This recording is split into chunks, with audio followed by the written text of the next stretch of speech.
जिस दिन सिद्धार्थ महारानी महामाया इनके गर्भ में धारणा करते हैं, तब एक सफेद हाथी अपने गर्भ में प्रवेश कर रहा है, ऐसा स्वप्न देवी महामाया देखती है। गौतम बुद्ध का जन्म ईसा से 563 साल पहले जब कपिलवस्तु की महारानी महामाया देवी अपने नैहर देवदह जा रही थी, तो रास्ते में लुम्बिनी वन में हुआ। उनका नाम सिद्धार्थ रखा गया। उनके पिता शुद्धोधन कपिलवस्तु शाक्य कुल के राजा थे।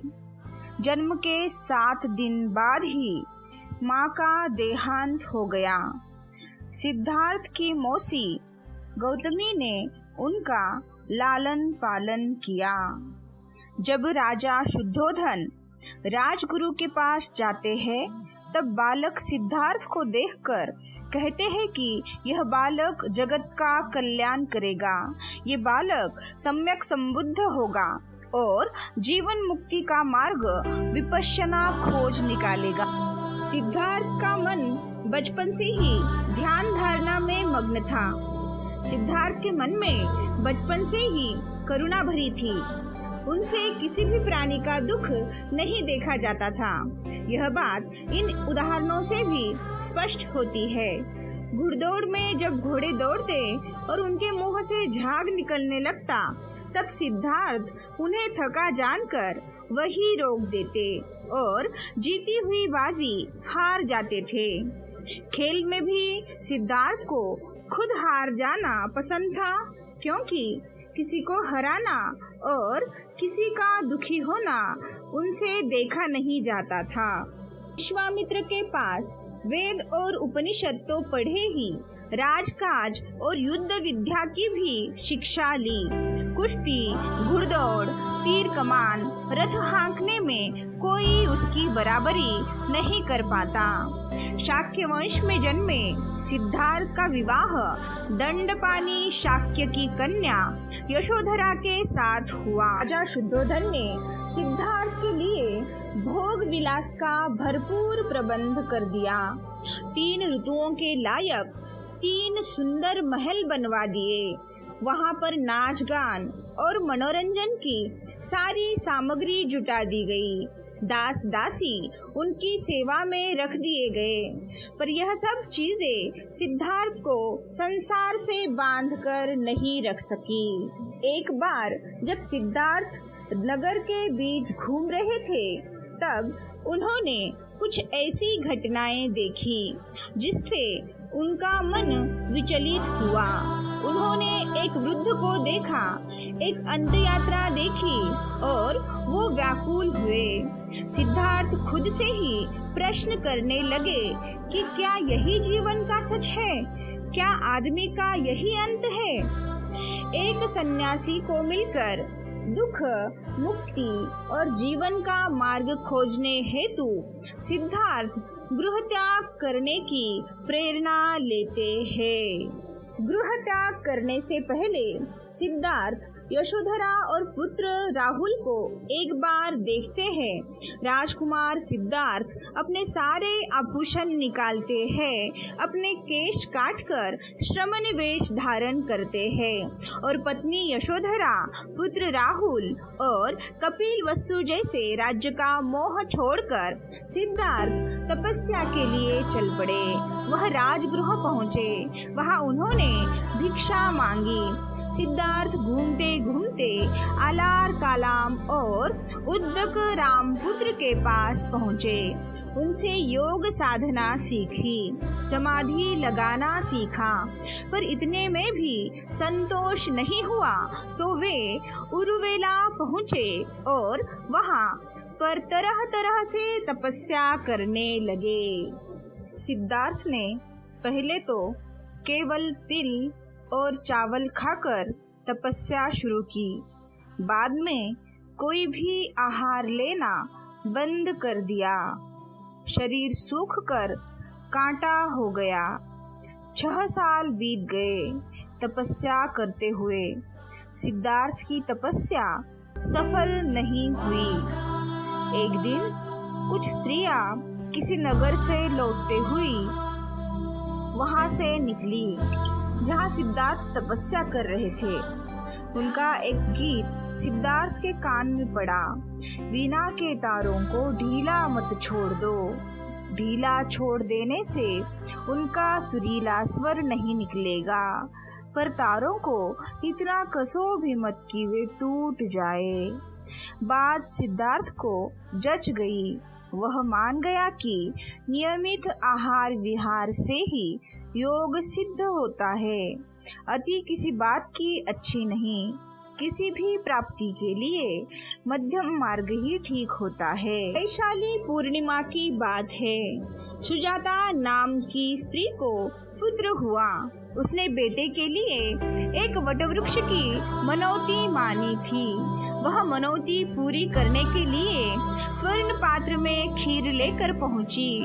सिद्धार्थ वहां बैठे ध्यान कर रहे थे। उसे लगा कि वृक्ष देवता ही मानो पूजा लेने के लिए शरीर धरकर बैठे हैं। सुजाता ने बड़े आदर से सिद्धार्थ को खीर भेंट की और कहा, जैसे मेरी मनोकामना पूरी हुई उसी तरह आपकी भी हो। उसी रात को ध्यान लगाने पर सिद्धार्थ की साधना सफल हुई। उसे सच्चा बोध हुआ। तभी से वे बुद्ध कहलाए। जिस वृक्ष के नीचे सिद्धार्थ को बोध प्राप्त हुआ उसका नाम है बोधि वृक्ष। वर्षों की कठोर साधना के पश्चात बोधगया में बोधि वृक्ष के नीचे उन्हें ज्ञान की प्राप्ति हुई और वे सिद्धार्थ गौतम से सम्यक संबुद्ध बन गए।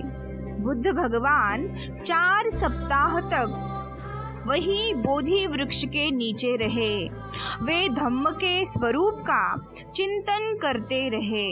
इसके बाद वे धम्म का उपदेश करने निकल पड़े। विपश्यना साधना का मार्ग पाकर सिद्धार्थ गौतम बुद्ध सम्यक संबुद्ध बनते हैं। आषाढ़ की पूर्णिमा को वे काशी के पास मुरुगदाव, वर्तमान में जो सारनाथ है, वहाँ पहुँचते हैं। वहीं पर उन्होंने सर्वप्रथम धम्मोपदेश दिया और प्रथम 5 मित्रों को अपना अनुयायी बनाया और फिर उन्हें धम्म प्रचार करने के लिए भेज दिया। भगवान बुद्ध ने मध्यम मार्ग अपनाने के लिए लोगों से कहा। दुख उसके कारण और निवारण के लिए अष्टांगिक मार्ग सुझाया। अहिंसा पर बड़ा जोर दिया।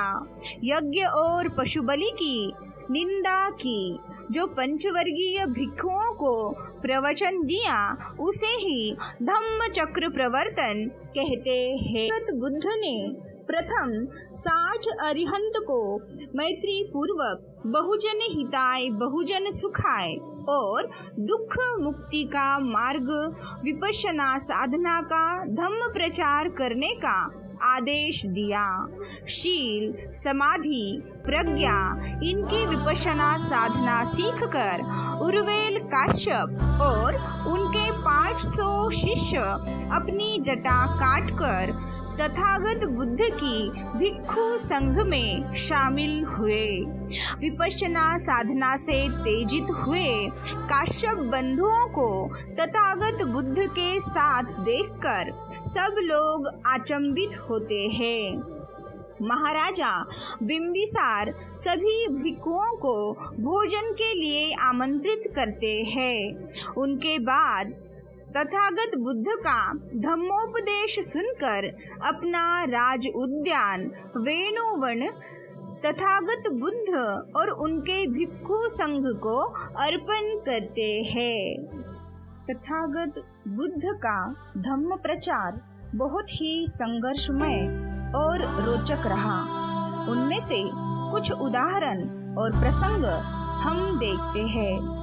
मार राजा उनके पक्ष सेना के साथ बुद्ध की तपस्या भंग करने हेतु आता है, लेकिन वो असफल होता है। नागराजा भी उनको हानि न पहुंचा सका। तथागत ने उसे ही मंगल मैत्री का उपहार दिया। अंगुलीमाल जैसे भयानक डाकू जिसने भगवान बुद्ध को मारना चाहा, वो खुद ही महात्मा बुद्ध के चरणों में गिर पड़ा और बोला, हे महात्मन, मुझे क्षमा कर दीजिए, मैं भटक गया था, आप मुझे शरण में ले लीजिए। भगवान बुद्ध ने उसे अपनी शरण में ले लिया और अपना शिष्य बना लिया। अनेक कठिनाइयों के बाद भी विपश्यना के प्रवर्तक तथागत बुद्ध दृढ़ और निडर रहे। बौद्ध धम्म सबके लिए खुला था, उसमें हर आदमी का स्वागत था। ब्राह्मण हो या चांडाल, पापी हो या पुण्यात्मा, गृहस्थ हो या ब्रह्मचारी, सबके लिए उनका दरवाजा खुला था। उनके यहाँ जात पात, ऊंच नीच का कोई भेदभाव नहीं था। कपिलवस्तु के छठे राजकुमार ने उपाली न्हावी को प्रथम प्रवज्जा देने का नम्र निवेदन किया। मेहतर सुनीत को भिक्षु कहकर अपने संघ में शामिल करते हैं। बुद्ध के धम्म प्रचार से भिक्षुओं की संख्या बढ़ने लगी। बड़े बड़े राजा महाराजा भी उनके शिष्य बनने लगे। तथागत बुद्ध के धम्म प्रवचन से अनाथ पिंड इतना प्रभावित हुआ कि जेतवन की सारी भूमि सोने से बिचाकर खरीद ली। वैशाली में गौतम बुद्ध के प्रथम पदार्पण पर उनकी कीर्ति सुनकर उनके स्वागत के लिए आम्रपाली अपनी परिचारियों के सहित पहुंची। माना जाता है कि आम्रपाली के मानवीय तत्व से ही प्रभावित होकर तथागत बुद्ध ने भिक्षुणी संघ की स्थापना की थी। इस संघ के जरिए भिक्षुणी आम्रपाली ने नारियों की महत्ता को जो प्रतिष्ठा दी, वह उस समय में एक बड़ी उपलब्धि मानी जाती थी। महिलाओं को विपश्यना साधना का ज्ञान हो, इस हेतु भिक्षु आनंद को तथागत बुद्ध भिक्षुणी संघ की स्थापना करने का आदेश देते हैं। भगवान बुद्ध को उनके जीवन में बहुत सारी कठिनाइयों, चुनौतियों, यहाँ तक कि आरोप भी सहन करने पड़े। उनके चचेरे भाई देवदत्त ने भी उन्हें मारने की बहुत साजिशें की, लेकिन वो असफल रहा। कुछ कारणवश तथागत बुद्ध कुछ समय के लिए एकांतवास में चले जाते हैं। तब जंगल में एक हाथी उनकी सेवा करके धन्य होता है। 80 वर्ष की उम्र तक तथागत बुद्ध ने अपने धम्म का सीधी सरल लोक भाषा पाली में प्रचार किया। उनकी सच्ची सीधी बातें जनमानस को स्पर्श करती थी। लोग आकर उनसे दीक्षा लेने लगे। 80 वर्ष की आयु में बुद्ध ने घोषणा की कि वे जल्द ही परिनिर्वाण के लिए रवाना होंगे। तथागत बुद्ध का 483 ईसा पूर्व कुशीनगर में महापरिनिर्वाण हुआ। बुद्ध के धम्म प्रचार से भिक्षुओं की संख्या बढ़ने लगी। बड़े बड़े राजा महाराजा भी उनके शिष्य बनने लगे। शुद्धोधन और राहुल ने भी बौद्ध धम्म की दीक्षा ली। भिक्षुओं की संख्या बहुत बढ़ने पर बौद्ध संघ की स्थापना की गई। बाद में लोगों के आग्रह पर बुद्ध ने स्त्रियों को भी संघ में ले लेने की लिए अनुमति दे दी। भगवान बुद्ध ने बहुजन हिताय लोक कल्याण के लिए अपने धम्म का देश विदेश में प्रचार करने के लिए भिक्षुओं को इधर उधर भेजा। सम्राट अशोक आदि सम्राटों ने भी विदेशों में भी बौद्ध धम्म के प्रचार में अपनी अहम भूमिका निभाई।